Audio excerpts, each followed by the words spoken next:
I suicidal ideation was never part of my it was never part of it for me. In fact, I would be paralyzed with the fear of death. When I was in my worst spots and at the worst depression during COVID, I couldn't figure out what the point of living was, how I'd ever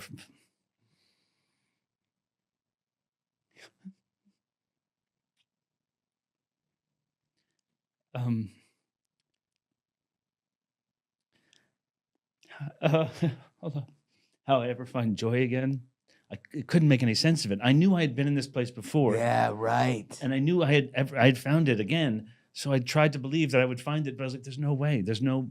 It's like just nothing but bleak, dark thoughts. However, in that, I was also more terrified of death than any other time, and in fact, so terrified that I was afraid to lose consciousness. I would get sleep anxiety, horrible sleep Oh, anxiety. that was the worst. Yeah, I was so afraid of lose consciousness, so afraid I wouldn't wake up. Yet being awake was terrible because all I could do was fixate on the pain and the death and the loss that was Right. coming. So there was no way out. Sleep didn't help. I would have to drink myself to sleep or Oh, use marijuana or whatever it was yeah, to yeah, knock myself out to just stop it. And then waking up, like hoping that would, one of these days that I would remember what the point of anything was. Because that it started to the monotony of what had become my life out there, which had been good for a long time, and spending that time with my family at this late stage in their life was so special. And then eventually, after years of it, it started to be I've gone nowhere in life. I'm back where I started. Everything I did is over. My whole life and career in LA is gone. And I'm right back here, depressed on the same in the same room that I was depressed in when I was 15. right, And right. like I've come nowhere. I've gone Oh, nowhere. right, I'm back home. Like it's like right. time skipped and all my life passed, and here I am again with the same thought fixation. Yeah. And that was so terrifying. I remember holding on to my sheets, trying to like keep my sense of self. Uh, that was awful, and that was hell. And and in it, I never was suicidal because I was too afraid. That was the only reason. So you were too afraid to die. Mhm.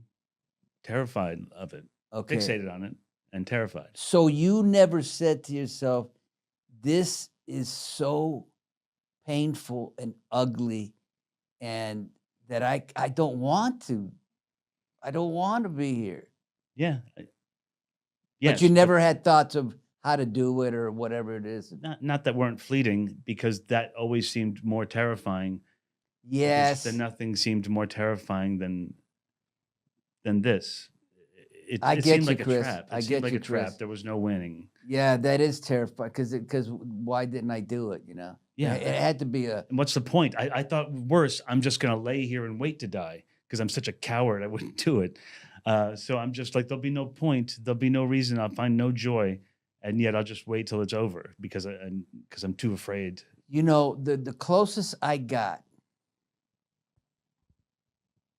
and I'm not gonna sugarcoat it, I was with my goats, playing with my goats because I thought that maybe that would help, Yeah. and it didn't. And that's when I knew I was in trouble Mhm. because it didn't. I didn't even want to be around them. I was like, and so I finally said, and I go down my bed, open my door, come into the house because I felt this is why it can get sticky. Many people say, well, you have a family and this and this and that. But I felt that I was a burden to them. Right. You'd be doing them a favor. Yes.